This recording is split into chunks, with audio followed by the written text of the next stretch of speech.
یہ انتہائی مشکل وقت تھا کہ جب ہر طرف یہی خبریں گرم تھیں کہ تمام دشمنان اسلام مسلمانوں کی واحد ریاست مدینہ پر ہر سمت سے پوری قوت کے ساتھ حملہ آور ہونے جا رہے ہیں۔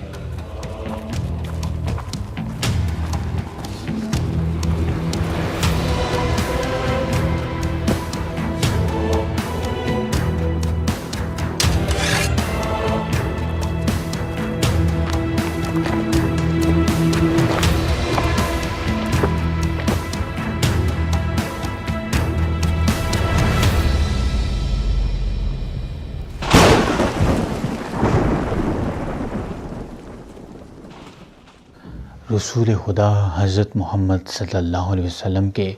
اس دنیا سے پردہ فرما جانے کے فوری بعد سوائے مکہ، مدینہ اور طائف کے تقریباً سارے کا سارا عرب اس فتنے میں بری طرح مبتلا تھا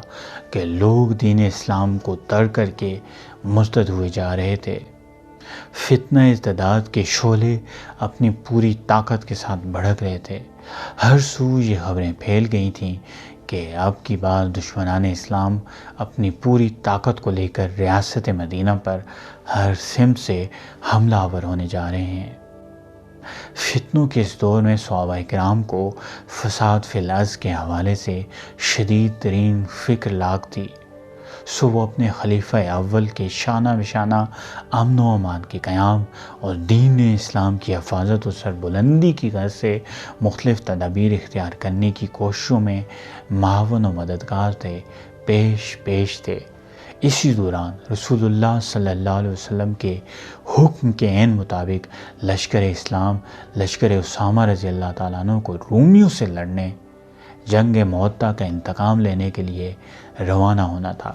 چونکہ حضور نبی کریم صلی اللہ علیہ وسلم جب تک قلیل رہے یہ لشکر ٹھہرا رہا، اس نے پیش قدمی نہیں کی، مگر جب حضور نبی کریم صلی اللہ علیہ وسلم اس دنیا سے کوچ کر گئے تو خلیفہ اول حضرت ابوبکر صدیق رضی اللہ تعالیٰ عنہ نے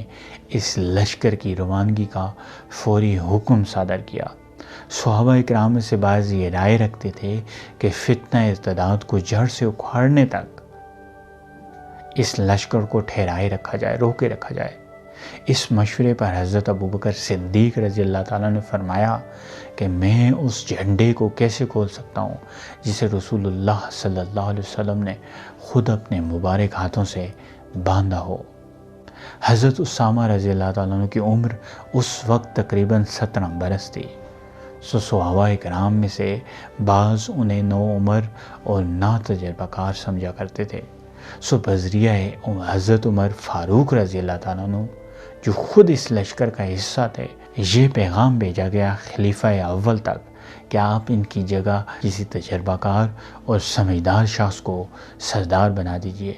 یہ سن کر حضرت ابوبکر صدیق رضی اللہ تعالیٰ عنہ غصے میں آئے اور فرمایا کہ جسے خود رسول اللہ صلی اللہ علیہ وسلم نے سردار بنایا ہو، بھلا میں اسے کیسے معزول کر سکتا ہوں؟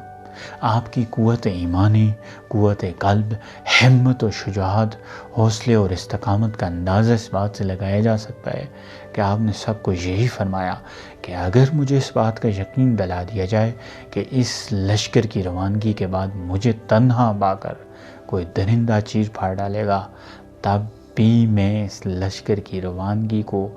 ہرگز ملتوی نہیں کروں گا۔ انصار کے اس پیغام پر کہ نو عمر ناتجربہ کار اسامہ کو معزول کر دیا جائے پر فرمایا کہ کیا ان کے دلوں میں اب بھی تکبر باقی ہے؟ یہ کہہ کر آپ خود اٹھے اور اس لشکر کو رخصت کرنے کے لیے پیدل مدینہ منورہ سے باہر لشکر گاہ تک پہنچ گئے۔ اس طرح حضرت اسامہ رضی اللہ تعالیٰ عنہ گھوڑے پر سوار تھے اور حضرت ابوبکر صدیق رضی اللہ تعالیٰ عنہ ساتھ پیدل چل رہے تھے۔ اسامہ رضی اللہ تعالیٰ نے عرض کی کہ اے خلیفہ رسول، آپ بھی سوار ہو جائیے یا مجھے اجازت دیجیے کہ میں بھی آپ کے ساتھ پیدل چل پڑوں۔ حضرت ابوبکر صدیق رضی اللہ تعالیٰ فرماتے ہیں کہ اللہ کی قسم، دونوں باتوں میں سے ایک بھی نہیں ہو سکتی۔ اس میں آخر حرج ہی کیا ہے کہ اگر میں خدا کے راستے میں تھوڑی دور تک اپنے پاؤں گرد آلود کر لوں۔ صدیق اکبر رضی اللہ تعالیٰ عنہ کا یہ طرز عمل، یہ طریق عمل انصار کے لیے مذکورہ پیغام کا مؤثر جواب تھا۔ سب سے بڑھ کر ذات نبوی اور احکامات نبوی صلی اللہ علیہ وسلم کی تعظیم کیسے کی جا سکتی ہے اور کیسی کی جانی چاہیے، اس کا عملی نمونہ آپ نے پیش کیا۔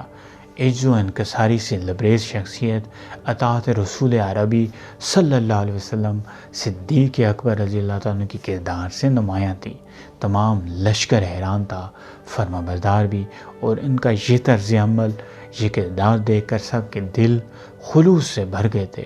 گھوڑے کی رکاب تھامے حضرت ابوبکر صدیق رضی اللہ تعالیٰ نے سردار لشکر حضرت اسامہ رضی اللہ عنہ کو 10 باتوں کی نصیحت اور وصیت کی۔ فرمایا، دیکھو، خیانت ہرگز نہ کرنا اور نہ ہی کوئی مال چھپانا، دھوکہ دہی سے کام نہ لینا، نہ ہی کبھی جھوٹ بولنا، بدعہدی بھی نہ کرنا، بچوں، بوڑھوں اور عورتوں کو قتل نہ کرنا، نہ ہی کسی کے اعضاء کو شل کرنا یا کاٹنا، ثمردار یا پھلدار درختوں کو بھی ہرگز نہ کاٹنا، نہ ہی کھجور کے درختوں کو آگ لگانا، کھانے کی ضرورت کے سوا کسی بکری، گائے یا اونٹ کو ہرگز ذبح نہ کرنا، اور جب کھانا تمہارے سامنے پیش کیا جائے تو اللہ کا نام لے کے شروع کرنا، اور جب بھی کسی قوم سے تمہارا گزر ہو تو ان کو نرمی سے دعوت اسلام دینا،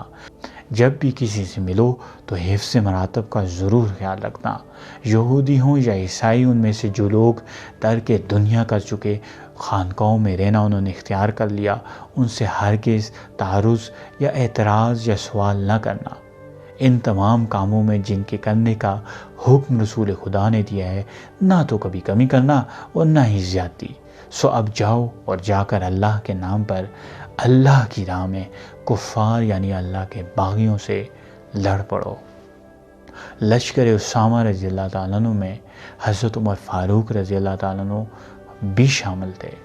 سو ان کا خلیفہ کے مشیر کی حیثیت سے مدینہ منورہ میں ٹھہرنا لازم تھا، تاکہ مشرکین اور فتنہ پرستوں کے شر سے محفوظ رہنے کے لیے ضروری مشاورت اور اقدامات اٹھانے میں آسانی ہو۔ سو حضرت اسامہ رضی اللہ تعالیٰ عنہ کی اجازت سے حضرت عمر فاروق رضی اللہ تعالیٰ عنہ مدینہ واپس آ گئے اور حکومتی امور میں حضرت ابوبکر صدیق رضی اللہ تعالیٰ عنہ کے ساتھی بن گئے۔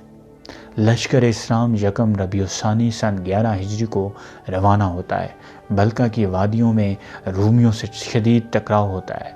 دشمنوں کو شکست ہوتی ہے، افواج اسلام غالب آتی ہیں اور بہت سے قیدی اور بے شمار مال غنیمت ہاتھ آتا ہے۔ یہ عظیم لشکر اسلام 40 دن کی مہم جوئی کے بعد فاتح بن کر مدینہ میں داخل ہوتا ہے۔ سرکشوں اور باغیوں کے حوصلے پست ہو جاتے ہیں، مرتد قبیلے واپس دین اسلام قبول کرنے لگتے ہیں، مسلمانوں کی شان و شوکت میں اضافہ ہوتا ہے، افواج اسلام کی دشمن اسلام پر دھاک بیٹھ جاتی ہے، اور اب مجاہدین شاہین کی طرح ایک نئے حوصلے اور ولولے کے ساتھ پوری قوت کے ساتھ ظالموں اور فتنہ پروروں کا سر کچلنے کو تیار تھے۔